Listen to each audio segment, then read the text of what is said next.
एकादशी व्रत के समान यश देने वाला दूसरा कोई भी व्रत नहीं है। हे राजन, अब तुम सफला एकादशी की कथा ध्यानपूर्वक सुनो।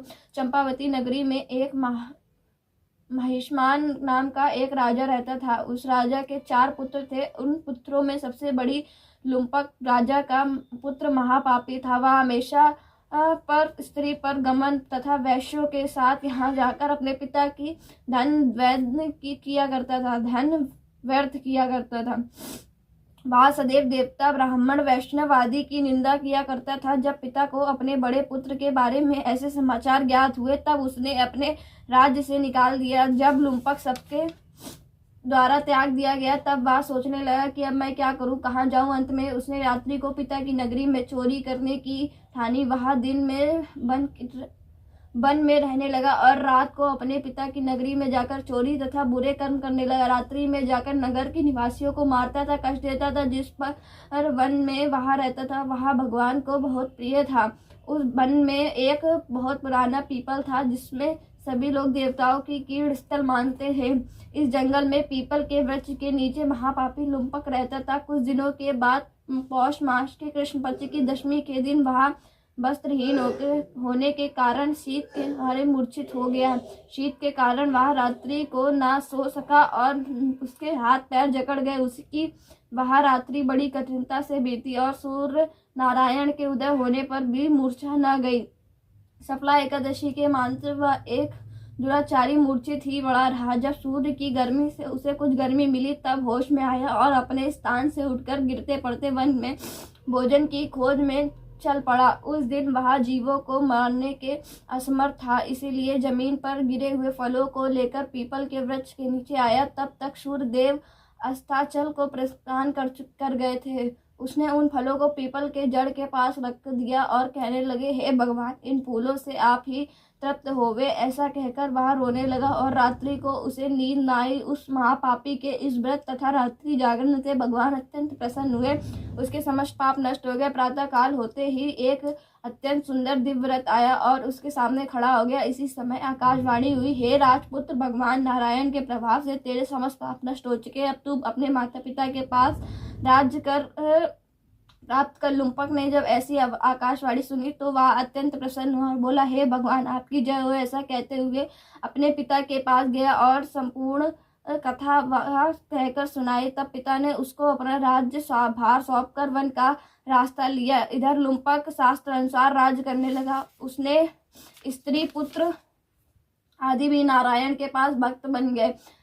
वृद्धावस्था आने पर वह अपने पुत्र को गद्दी देकर भगवान का भजन करने लगा। वन में चला गया और अन्य परम पदों को प्राप्त हुआ। बोलो बाके बिहारी लाल की।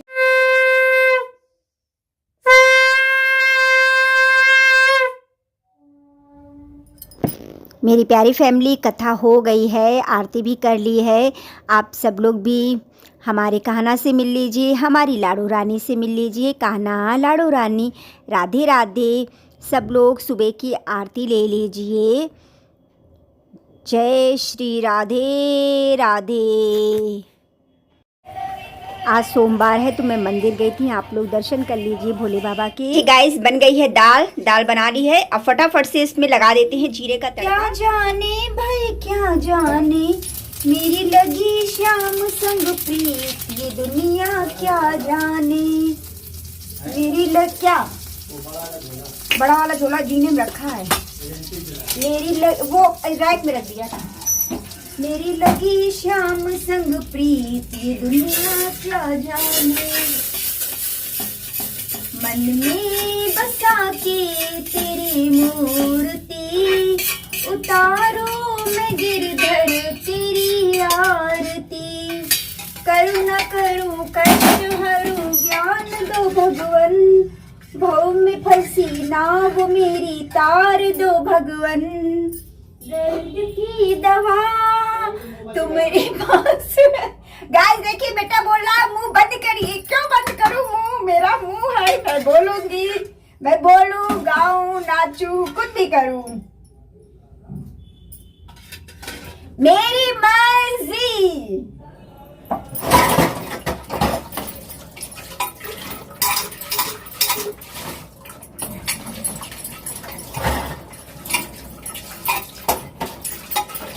सर्दियों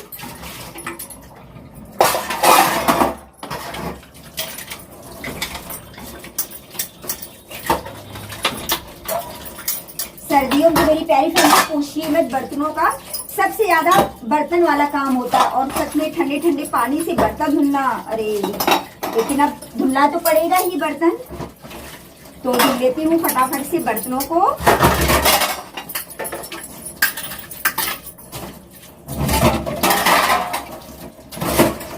प्यारी फैमिली मसूर की दाल है, मैंने इसको भिगोई थी।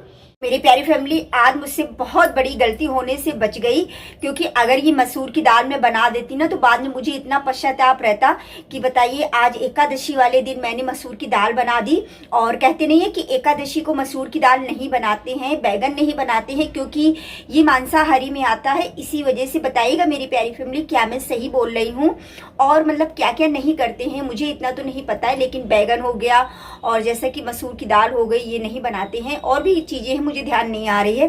तो बस मैंने बिहारी जी से कहा, बिहारी जी आज आपने मुझे बहुत बचाया कि आज मैंने मसूर की दाल नहीं बनाई, नहीं तो मैं मसूर की दाल बना देती। फिर मैंने, आपने देखा है, मैंने फिर फटाफट से अरहर की दाल बनाई थी। और अब ये मसूर की दाल मैं फ्रिज में रख दूंगी, फिर किसी दिन मैं बना लूंगी। तो मेरी प्यारी फैमिली सारे घर के काम हो चुके हैं और अब मैं चलूंगी अपनी प्यारी सी शॉप पर। तो मेरी प्यारी फैमिली इस समय टाइम हो रहा है 11 बजने जा रहे, 11 आराम से बज जाते हैं, पता नहीं चल रहा, लेकिन हाँ सारे काम ओके हो चुके हैं घर के। तो मेरी प्यारी फैमिली आप सब लोगों को मेरा सुबह का राधे राधे। आशा करती हूँ आप सब अच्छे होंगे, स्वस्थ होंगे, मस्त होंगे। मेरे प्यारे छोटे भाई बहनों को ढेर सारा प्यार, बड़ों को चरण स्पर्श। हमारे प्यारे गुरु जी, हमारी प्यारी गुरु माँ को मेरा कोटि कोटि प्रणाम, चरण स्पर्श। आज तारीख है 15 दिसंबर, दिन है आज सोमवार का। तो मेरी प्यारी फैमिली आप सभी को सफला एकादशी की बहुत बहुत हार्दिक बधाई हो। राधे राधे। शॉप खोलने के बाद में आ गई हूँ राशन लेने, ये भी एक सबसे ज़रूरी काम है, राशन तो लेने जाना ही पड़ेगा। तो मेरी प्यारी फैमिली ले लेती हूँ राशन। ये बना रही हूँ व्रत वाले दाने, मूंगफली के दाने हैं तो इनको फ्राई कर लिया है। और इधर देखिए बन रही है चाय। तो आ जाइए मेरी प्यारी फैमिली मस्त गर्मा गर्म मूंगफली के दाने खाने और गर्मा गर्म चाय। राशन लेके आ गई हूँ और इसके बाद में मैंने दाने भी फ्राई कर लिए हैं, चाय भी पी ली है। फिर मैंने कहा ब्लॉग का एंड कर देते हैं। तो मेरी प्यारी फैमिली सच में राशन वाला काम एक बहुत बड़ा एक काम है, लेकिन ये है कि राशन मिल गया, टेंशन फ्री हो गई। और मेरी प्यारी फैमिली भूख भी बहुत तेज़ से लगी थी, दाने फ्राई किए, चाय पी। दाने खा लो ना तो थोड़ा सा मतलब सही रहता है और फिर मुझे भूख बिल्कुल भी नहीं लगती है। अब बस कोई टेंशन नहीं। तो मेरी प्यारी फैमिली आप सब लोग मुझे इतना प्यार देते हैं, इतने प्यारे प्यारे कमेंट करते हैं, उसके लिए मैं आप सबका दिल से धन्यवाद करती हूँ। और मेरी प्यारी फैमिली आज का ब्लॉग यहीं तक था। आज के ब्लॉग में मेरी थोड़ी सी मस्ती भी थी, तो आप लोग बताइएगा। इसी तरीके से मेरा पूरा दिन जाता है, यूं ही मस्ती करते हुए, आनंदमय के साथ में जीते हुए, क्योंकि यही मेरा जीवन है, राधा नाम में ही मेरा जीवन है मेरी प्यारी फैमिली। तो मिलती हूँ कल एक प्यारे से नए ब्लॉग के साथ में। आप सबको प्रियंका का दिल से राधे राधे।